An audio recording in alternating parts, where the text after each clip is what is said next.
Now, I want to bring that level of transparency to my reporting this week, which has gotten some attention in some quarters. I'm trying to describe what's happening in the race. I'm not rooting for Trump or Harris. I'm rooting for transparency, for understanding, and I'm a competitive reporter. I'm trying to tell people ahead of others what's going on. Okay, what's going on is in what I know is going on is not based on partisanship or favor. It's based on sources in both sides. I'm not saying I'm the only reporter in America with reporters in both parties, but it's increasingly rare. And the benefit of having sources in both parties is the cross-checking super valuable, right? If a really valuable, well-known to me Republican source and a really valuable, well-positioned, well-known to me Democratic source are saying the same thing about what they're seeing in the private polling, that's really valuable. It's more valuable than just having it from one, for sure. And it gives me a greater sense of confidence of what I feel comfortable bringing to you. There's no doubt in my mind that the polling, as I've characterized it this week, is accurate. That right now Trump would win, and that the numbers are moving in his direction, and that her problems in each individual state with different demographic groups are pronounced, and she'll need to fix with some kind of combination of tactical outreach to black males or union workers, whatever it is, and to a macro solution like the overwhelming effectiveness of the Nassinger Bipartisan Council of Advisors. I can't stop joking about it because I just find it so ridiculous. Now, as I talk to folks about the race, I'm not locking in.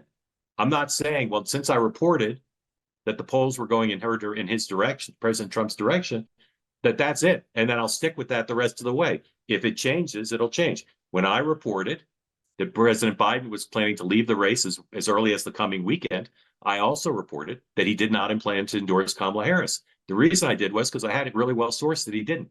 From the time I reported that to the time on Sunday when he got out of the race and then shortly thereafter endorsed her, my reporting is, and I said this, but it's been ignored by my critics, I said he came under enormous pressure when I reported that he wasn't going to endorse her from a lot of people, including very influential women close to the vice president, who said, you've got to endorse her. It'll look horrible if you don't. And he changed his mind.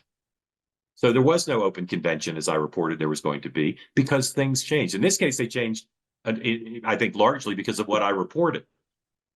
But my point in telling you that story, besides to see if I can shut up all the criticism of that element of my scoop, is I will change, and the story can change. All I can do is tell you in a single moment what's going on based on my reporting. So today, I talked to a Republican pollster who, again, is not a charlatan. He's a real pollster. It's someone I've worked with for decades. I trust him. He's never lied to me, to my knowledge.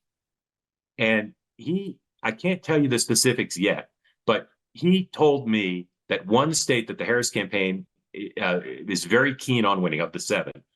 He said, I know that state really well. I can't tell you how, but trust me, he knows that state really well. And he said, she's not winning that state. Like, forget any public or private poll you see. Now, does it mean he's right that she's definitely not going to win the state? No.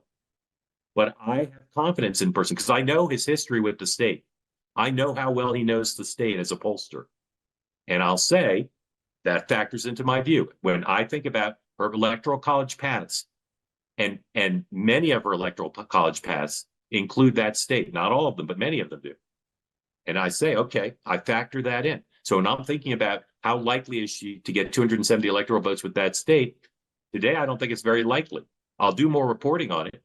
I think the chances that person is wrong about that state are de minimis, but they're not zero, and I'll keep reporting on it. And that is what I do, okay? I don't call up a Trump communications director and say, spin me on your polls, tell me how great Trump's doing. And I don't just take one side's word for it. If I do, if one side tells me something, I'll say it's that side. I won't muddy it up, okay? So that's where I believe the race stands tonight.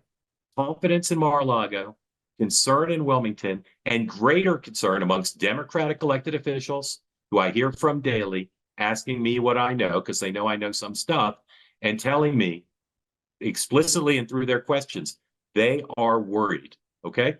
Doesn't mean she won't win, but that's how we head into the weekend, okay? Democrats are worried about where things stand. And you see in her media strategy, often you'll see my colleagues say, well, she's doing interviews, that must mean they're panicked. Or Trump's doing a town hall with women, he must be concerned about women. Sometimes it's true and sometimes it's not.